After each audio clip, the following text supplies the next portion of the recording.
Okay, so I'm going to talk about the ban list. In the background there'll be a video which I'm just going to talk over.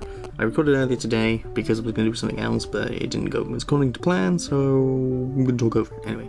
Oh man. The Forbidden Limited list came out, and I've never seen anything just like this. This is so crazy.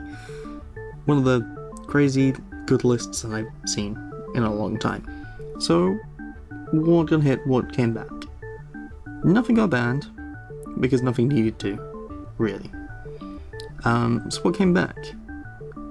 Well, my hopes and dreams from childhood. So, what I mean by that is basically that 9 years ago, I picked up a pack of Legend of Blue Eyes and I opened it and there was raigeki, and I was like, oh my god, this card is good! And a friend of mine said, oh, it's banned. And I'm like, I'll just wait till it comes out, till it stops being banned then. And my friend just went, ha, that card's never coming back, and I was a little upset to hear that. But yeah, 9 years later, here we are, and we're discussing the ban list on which raigeki comes back, so I'm going to talk about that first, just out of order. Raigeki is back at 1, oh my god. I actually had to calm myself down for over an hour, just so I can make a coherent video. Like, if that's any indication of how excited I am for this new format, that's gonna be 1. Okay, so Raigeki's back at 1, and why is it back at 1? No idea, don't care, love it. What else came back? Claw Bulb came back to 1 because they're reprinting Quasar, and they are, I suppose they're pushing Synchro decks now. Maybe just like a little bit more because Quasar's coming out soon, which will be interesting. I didn't even check when this ban list is like to, is it till like the new year? Yeah, December 31st, so the new year. Okay, so come to me, ban list. So Globob's coming back because Quasar's getting a reprint and they'll push Synchro decks and that'll be great.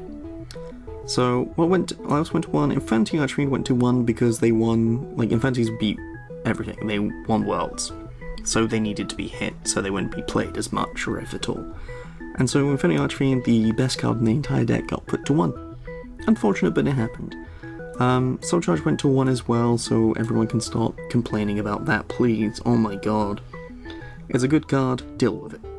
It's a good card, but it's also very balanced in my opinion. It's an unpopular opinion, but I believe it to be the truth, really. So that's that. So it's a 1 because it's a 1 because it was too good and stuff it did. Like Soul Charge could give you a win more kind of card, or it could be a I need to get back into this, but you couldn't do anything else other than that, really. It didn't make you auto-win, it didn't make you auto-lose either. If you drew it late game, it wasn't as good. But, you know, all of these things. So we move on to Super Poly, which is now at 1. It's gone to 1 because Shadows can abuse that card so hard, oh my god. You can fuse only once per turn using Shadow Fusion, which will make you plus. Then, if you have it, you can Super Poly and possibly win that turn. I've done that. I've had that hand where it's, oh look, I have my fusion. Oh look, I have Super Poly. I've got a bunch of stuff that I can just like throw out on the field and go for it. Like, it happens. It's a hand that you can have, and it's a hand that you can open with, and it's a hand you can just go, that was quick, thanks for playing, and shake your opponent's hand and sign the slip. Also with like heroes could use it with against anything, because heroes had a fusion monster for every element, and they were themselves every element. Shadows are eventually going to have these fusion monsters for every element, so Super Poly shouldn't be for them. And it shouldn't be for heroes who are going to get even more support. So it's down to 1 because of that. So that's all, everything that's now at 1. So Blackwing, Gale the Whirlwind's gone to 2 because Blackwings don't see play anymore, like they're not that good, and they haven't really done anything in a very long time. So Gale can come to 2. Now, goals has also come to 2 because we've all gone a bit back row heavy, and I know people hate that. And people are like, oh, bring back heavy. Oh, we should get rid of back row heavy decks by having heavy storm back. And I say, no, don't bring back heavy storm, because people will just play artifacts, or just go back to playing Huge Revolution is Over or Starlight Road, and you're just gonna be in the same position as you were like a couple of formats ago, where the good players play around heavy until they have their response, or they're just playing artifacts, at which point you lose. If you heavy storm like a back row of artifacts, you lose pretty much. Let's be honest. So that's like goals coming back to 2 because we want to see less back row heavy things. So an interesting card to come back to 2, an interesting card just to be at 2 is Ceasefire. It's at 2. Why is it at 2? I don't know. I don't really want to know. Burn decks will have fun with that. I think it might just be there as a tech against Shadows. I mean, you flip their monsters up. If it's a Shadow monster, it has a flip effect. If it's a flip effect monster, it doesn't activate if it's being flipped up by Ceasefire. Okay? So they flip up, they don't activate, and then your opponent loses 500 life points for each effect monster on the field. Woo! The next card to go to 2 is Transmigration Prophecy, which basically is pick 2 cards and either play Graveyard, shuffle them into the deck. Bam, easy.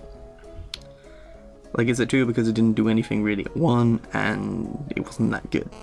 So that's everything that went to 2. So there's only like 1, 2, 3, 4 things that went to unlimited. Wolfbark went to free. He's unlimited now because 5S didn't do anything, and now they can do something because Wolfbark's back at free, but they may not because raigeki is also a thing now, so yeah. Coming back again is Magician of Faith. At 1 she didn't do anything, at 2 she didn't do anything, at 3 she may still do nothing, but at least she'll be there and that will be fun.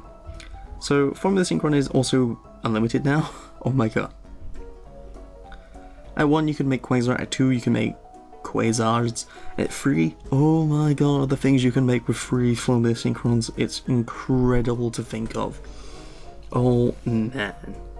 Again, it's pushing the Synchro decks and Quasar so that the product will sell, because at the end of the day it's Konami and it is a business and they will want things to sell.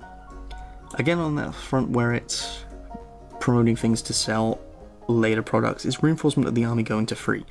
Noble Knights can now be somewhat competitive because they have Rhoda, which is like free searches and all of that.